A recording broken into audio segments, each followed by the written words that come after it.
দেখো রান্না করব চিলি চিকেন, তার জন্য আমি এখানে উইথ বোন চিকেন নিয়ে নিয়েছি অল্প। এখানে 250 থেকে 300 গ্রাম মতন চিকেন রয়েছে। ছোট ছোট পিস করে কেটে ধুয়ে ভালো করে আমি এখানে লেবুর রস আর আদা রসুন বাটা দিয়ে ম্যারিনেট করে রেখে দিয়েছিলাম। এই আধ ঘন্টা মতন ম্যারিনেট করে রেখে দিয়েছি। আর এখানে আমি ক্যাপসিকাম নিয়ে নিয়েছি, রেড ক্যাপসিকাম, ঠিক আছে, সবুজ ক্যাপসিকাম নিয়ে নিয়েছি, আর পেঁয়াজ কিউব করে করে কেটে নিয়েছি, ঠিক আছে। দেখো ক্যাপসিকামগুলো আমি সুন্দর করে কেটে নিয়েছি, কিউব কিউব করে, পেঁয়াজ, সবুজ ক্যাপসিকাম, রেড ক্যাপসিকাম, ঠিক আছে। সঙ্গে থাকো, কিভাবে কি রান্না করছি দেখতে থাকো। আর দেখো আদা রসুন আমি ছোট ছোট করে চপ করে নিয়েছি ছুরি দিয়ে, ঠিক আছে। মেশানটায় বাকি আছে, এবার আমি দিয়ে দেবো একটা ডিম, একটু কর্নফ্লাওয়ার, ঠিক আছে, দিয়ে দিলাম একটা ডিম। আচ্ছা, এখন দিয়ে দিচ্ছি সামান্য একটু লবণ স্বাদ মতন। আমি প্রথমে দিইনি, কারণ লবণ দিলে জল ছেড়ে দেয় অনেকটা, যেহেতু লেবুর রস দেওয়া ছিল, তো নুনটা আমি এখন দিলাম। তোমরা চাইলে আগেও দিতে পারো। এর মধ্যে দিয়ে দেবো আমি সামান্য একটু কর্নফ্লাওয়ার, দিয়ে এবার মেখে নেব। দেখো বড় টেবিল চামচে 2 চামচ আমি কর্নফ্লাওয়ার দিয়ে দিয়েছি। এবার ভালো করে মেখে নেব। যদি মাখার পর মনে হয় আর একটু কর্নফ্লাওয়ার দিতে হবে, দিয়ে নেব আমি।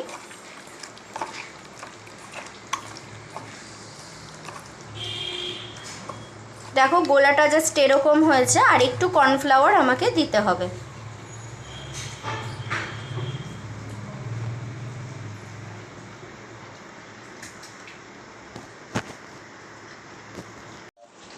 দেখো চিকেনটা ম্যারিনেট করা হয়ে গেছে, এবার একে একে ভেজে নেব।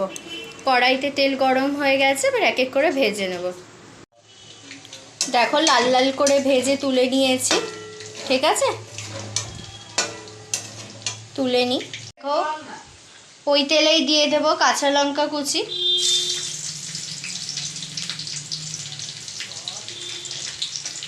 দেখো কাঁচা লঙ্কাটা কিভাবে কেটেছি আমি।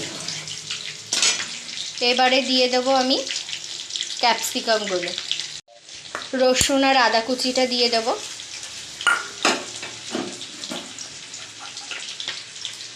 একটু ভালো করে ভেজে নেব।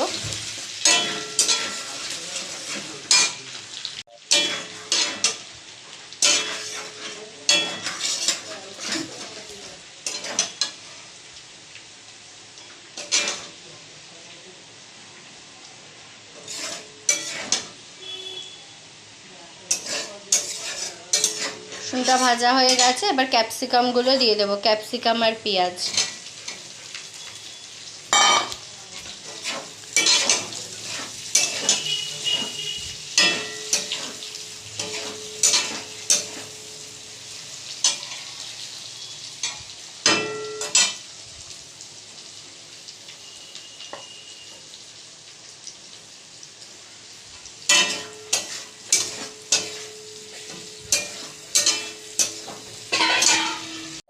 দেখো যতক্ষণে ক্যাপসিকামগুলো ভাজা হচ্ছে, আমি একটা সসের মিক্সড আপ করে নিচ্ছি।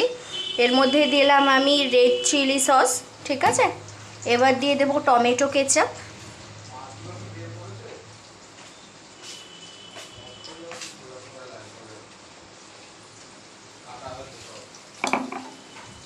দেখো tomato ketchup, red chilli sauce আর গ্রিন চিলি সস, তিনটে মিক্সড করে নিচ্ছি।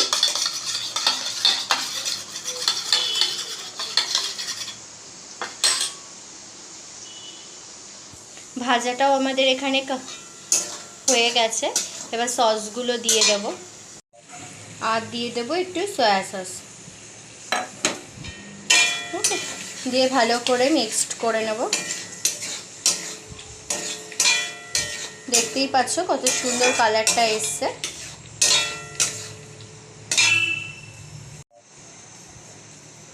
দিয়ে দিচ্ছি একটু সয়া সস,